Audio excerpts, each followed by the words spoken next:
حدثنا أبو داود الطيالسي عن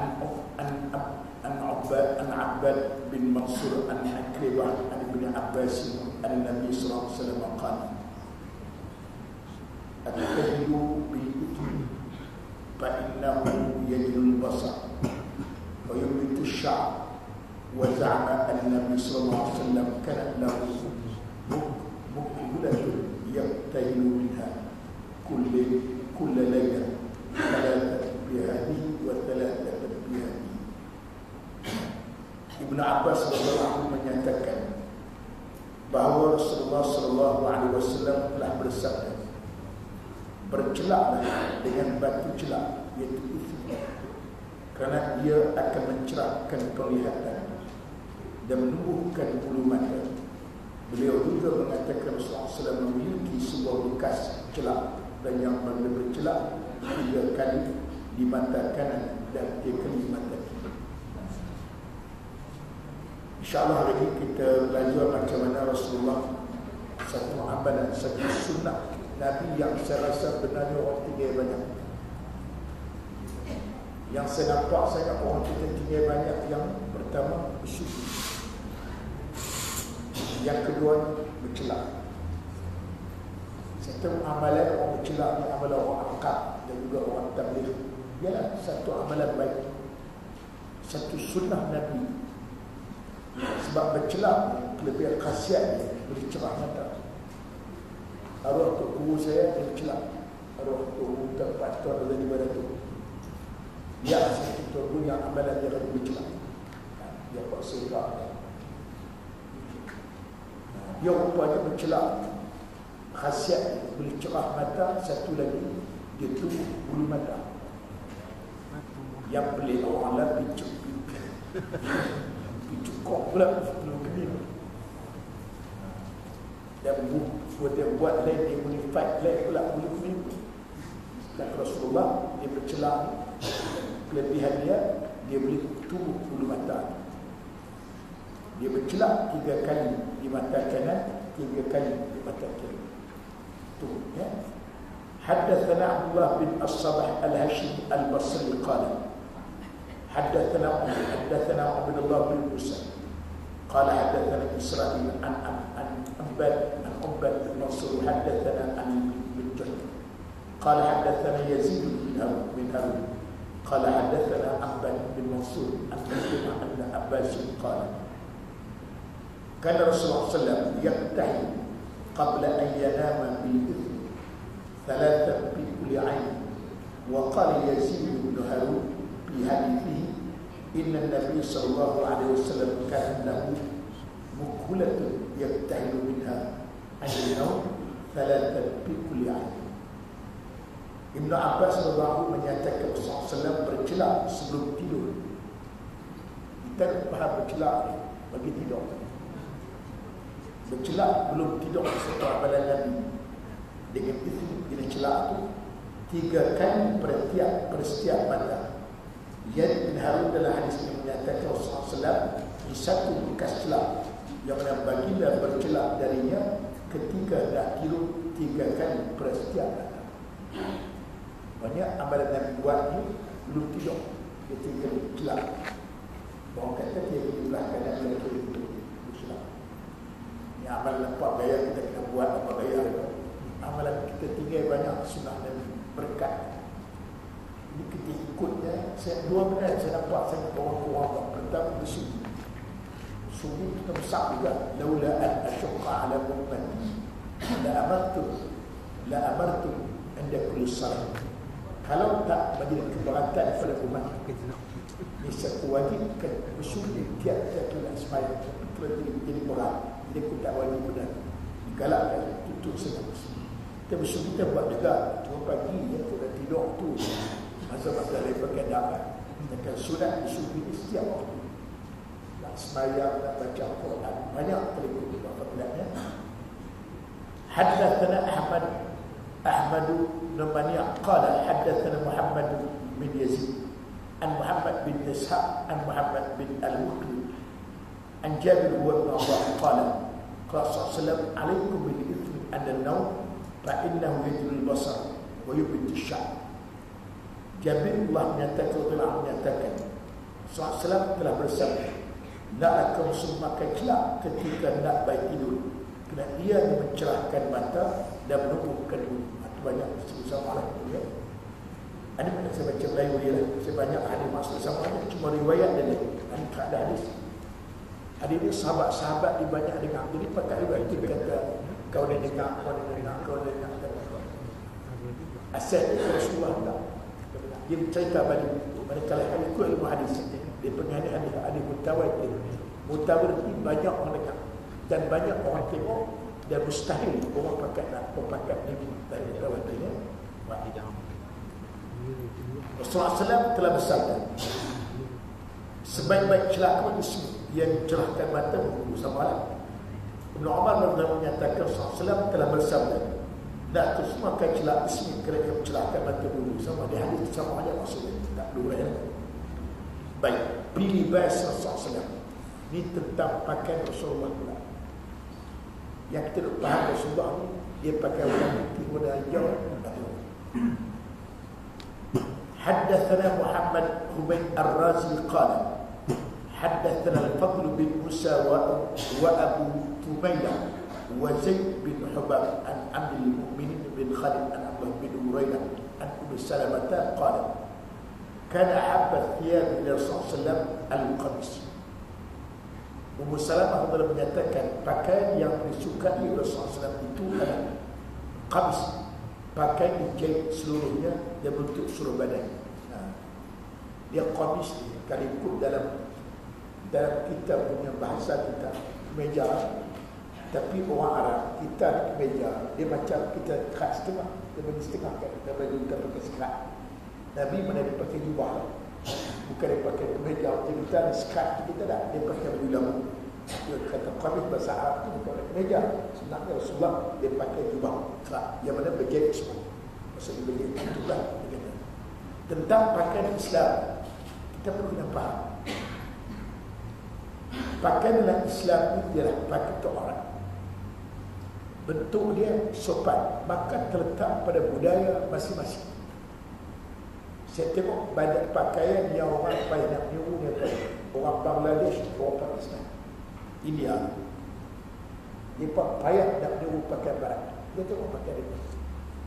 Lebih dari mereka, sini mereka berubah, lebih dari mereka tetap pakai baju celak, baju belah. Baik India, baik Pakistan, baik Bangladesh. Dia payah nak terikut sangat pakai daripada barat, luar daripada pakai mereka. Jadi dia perlepas keluar lain. Tengok pejak umum dia, style dia pakai. Kalau Bangladesh ni tajam, dia kalau pakai baju ni, dia kencing, baju lepas keluar. Itu Bangladesh. Dia tak pakai jenis kita. Di sini pun mana dia pasti pakai dia pasti tak berubah. Jadi dalam Islam dia tak betulkan pakai bentuk, cuma dia tu bentuk aurat sopan itu. Terserahlah bentuk presiden sekalipun, bentuk aurat sopan. Orang perempuan baju dia kena longgar pakaian. Dia tak nampak susuk warna kulit, susuk badan tak boleh. Itu tak boleh ketat. Bentuk pecen nak seluarkan bentuk badan speaker, jubah ke apa kan, yang pentingnya tutup orang sopan itu. Terletak macam orang dulu dia banyak orang dulu dia macam buku budaya orang Melayu kan. Kita tengok kalau tengok macam orang belah-belah Cina sana pun dia banyak bentuk, dia pakai baju macam nyonya dengan baju lampu. Dia punya lampu, dia punya tak nampak bentuk badan dia. Ikut boleh tempat masing-masing kan, kita bentuk orang. Rasulullah ni dia jadi pakai suku jubah lah. Haddathana Ali bin Juhr qala haddathana Fadl bin Musa an Abdul Mu'min bin Khalid an Abdullah bin Hurairah an Ummi Salamah qala kana ahabba thiyab ila Rasulullah al-qamis. Sama ada Ummi Salamah menyatakan bukan pada suku Rasulullah dan qamis, itu pakai baju jubah tadi, baju jubah. Sama hadis bawah ni Ummi Salamah telah menyatakan pakaian bisu Rasulullah SAW yang berbeda bagi sama maksudnya. Kemudian saya baca sebab banyak yang hadis. Asma binti Yazid Nabalah menyatakan lengan Rasulullah SAW sampai ke belahan tangan. Maknanya dia tak pakai baju sekat, dia pakai baju pun. Itu dia kata sampai belahan tangan. Ya, cuma tak sebut berkaji, tak kaji itu. Cuma lengan habis. Dia tak pakai sekat, dia kita lengan. Tak tahu nanti. Yang kita kata bedah Nabi tak buat kita pakai salah pula tak salah. Dan ini benar dalam kaedah fiqh. Asl asya' al-ibah ma la yadullu ala tahrim. Asal sesuatu itu harus selama mana tidak ada dalil yang mengharamkan. Ini satu benda harus lagi tak ada dalil kata haram, buatlah lupa juga. Dipakai sekian buat mustahil. Rasulullah pakai di style dia pakai dekat lah, maksud pakai sampai juta banyak. Haddatsan lagi Muawiyah bin Ibn Qurrah menyatakan, ayahku berkata, aku pergi menghadap Rasulullah SAW bersama satu kumpulan dari Muzainah untuk berbaiat dengan baginda. Sesungguhnya kamis baginda, baju baginda itu terbuka, atau dia berkata butangnya terbuka. Dia berkata, aku masukkan tangan ke dalam satu kamis baju dan aku tutup cincin. Nabi dia pakai baju ini bukan maksudnya ada masa kadang-kadang dia berkecil. Kerana tak biasa panas dari Arab ni panas. Dia pun bukan lagi tahkim macam kita tahkim. Lah dia condition kan. Terus kadang-kadang dia buka butang panas kan. Dia salah. Kita sebut panas kita buka butang. Dia Rasulullah ni, ini cerita pasal ada bai'ah. Dia tiba istilah bai'ah. Ada cakap sahabat tu semua jadi merakam. Mana ada bai'ah? Bai'ah hanya untuk Allah dan Rasul. Itu macam mana pula kita baca sirah Bai'atul Aqabah, Hudaybiyah, sebagainya perjanjian untuk bai'ah yang masyhur sangat Bai'atul Aqabah. Perjanjian Rasulullah SAW dengan para sahabat untuk pertahankan Islam, jangan zina, jangan awak dengan apa. Ini bai'ah juga dibuat dalam istilah bai'ah bahasa Arab, dalam bahasa Melayu aku janji. Aku janji itu bai'ah lah, cuma istilah Arab sebenarnya bai'ah. Aku janji, cuma kita sebab tu dalam bai'ah dalam Islam dia terikat dengan berat.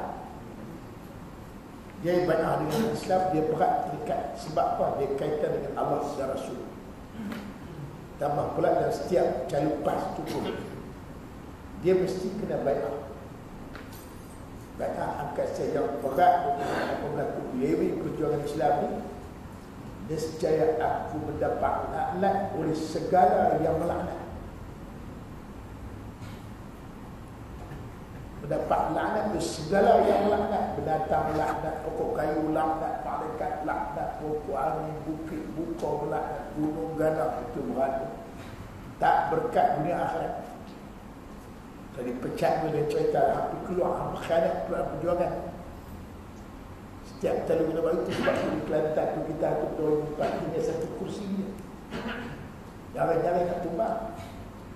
Ditawar 20 juta pada saya tak pasti ada negeri atau tidak. Ada sedikit juga negeri ada yang buat. Tertalak isteri dengan talak tiga. Saya dengar ada negeri yang buat, tak mesti negeri mana. Yang tu yang berat tu. Kalau tambah lagi tahap kira juga. Tertalak isteri dengan talak tiga.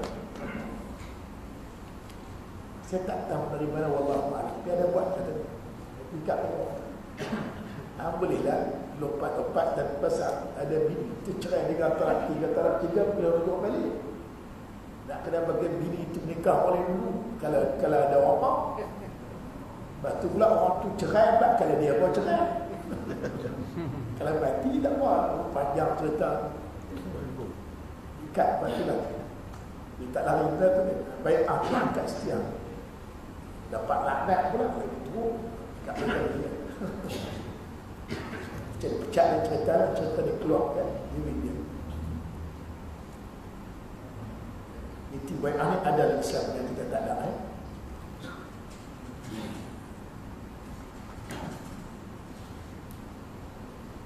Anas bin Malik radhiyallahu anhu menyatakan Rasulullah SAW keluar bertelekan letak tangan atas bahu atau bersama Zaid.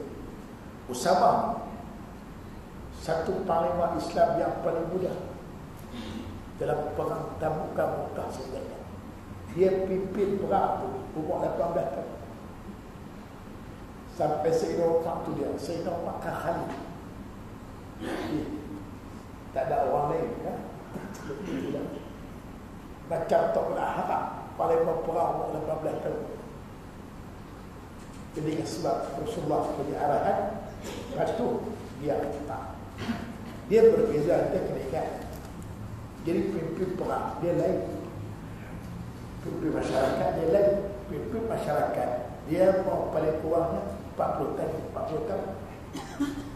Sebab Nabi lagi sebagai Rasul umur 40, bukan umur 35, 38. Keseteraan umur 40 tahun umur matang. Dia nak berkata orang tua 40 sampai 60 dipanggil dewasa, 21 sampai 40 dipanggil pemuda, 12, 13 sampai 1 dipanggil belia remaja. Itu istilah kita. Bawah lagi kanak-kanak, bawah lagi bayi, bukan bayi istilah kita. Umur 40 tahun, umur reformasi, umur perubahan. Manusia dengan berubah, tak ubah, dia 40 lah. Sebab kalau orang 40 ni, kata orang tertua bulan cerdik. Sebab orang muda dia gopoh, gelojok, terat. Dia mula kata tak rasional, kata orang dalam itu.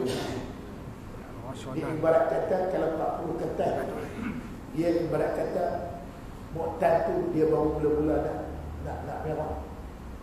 Macam saya lah makcik tu 54 tengah merah nyala lah. Dia 60 katai, makan nak luruh dah. Makan nak lasu. Orang ni sejak kata nak kerja buat kita, orang muda dan orang tua, dia tak ada tepi, dia kena dua-dua kena pakai.